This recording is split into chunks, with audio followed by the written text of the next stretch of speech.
They could have fought for a belt. And, it's funny, not once did I think of, what belt is up for grabs between Mayweather and Mosley, and now apparently it's got Jose Sulaiman all pissed off that they didn't fight for a belt. Well, let me tell you what I know, because, obviously when Shane beat Antonio Margarito in January of 2009, he won the WBA welterweight title. And as Dave will tell you, they do anything, and they're as corrupt as anybody can possibly be in trying to get money.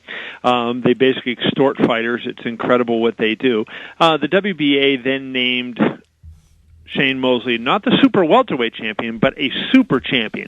And basically this just allows them to have more than one champion in the same weight class in the same organization. And what's the reason for that? So they can extract more sanction fees. Sometimes I don't think the listeners understand what happens, but in boxing, in order to fight for a championship, if you want to fight for the WBA or WBC or WBO or IBF, you pay them a sanction fee, which is 3% of your purse, in order to get the right to fight for their belt. The belt, what's it cost, $400 or $500? Well, for Mayweather, he was guaranteed $22.5 million. So 3% of his purse was $675,000. It's worth it. It's worth it. You can be a super champion. Now, here's the thing. Oh, my Get this. God. Here's what I think is incredible about this.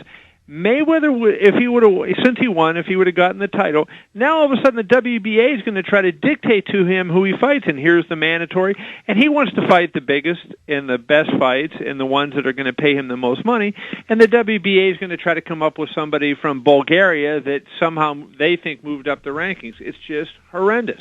Jose Sulaiman, in a column that he writes in Mexico, he said it was a humiliation for me and a threat to all world boxing institutions, which opened the doors to boxers from their very beginning, bringing them into the world ratings. He also suggested that if this direction continues, if the practice is not remedied, boxing will be led to extinction as a great competitive sport in no more than 25 to 50 years. I think if the WBA, the WBC, the IBF, and the WBO went away tomorrow, boxing would become one of the greatest sports in the world. Yeah. It is just these people are disgusting. Let me tell one story about the WBC, and there's millions of them, and this is certainly not the worst atrocity of all.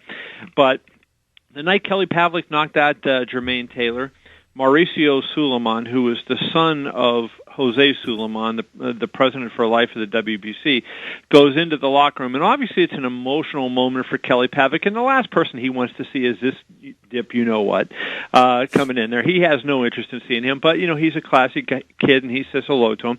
And Mauricio Sulaiman says to Kelly, my father would like the trunks that you wore in this fight. Now, this is his first championship victory. He wins the middleweight title, the biggest fight of his life. He wants to put those trunks that have his blood on the front and put those in a frame and put them in his house. And now he's being basically extorted by, he's saying, my father would be very pleased and blah, blah, blah, blah, blah. So Mauricio walks to the side, and some people on Kelly's team talk to him, and he's encouraged to do it because, in fact, that, hey, the WBC can make it hard on you, blah, blah, blah, blah, blah. Well, there so happened to be a reporter in there, and the reporter wrote about it and called, and Kelly said he did not want to give the belt up, but he felt pressure to do so. So the reporter ended up calling Mauricio Sulaiman, who then thought it was a misunderstanding, and he thought Kelly wanted to give it as a gift to his father. And so he ended up getting them back.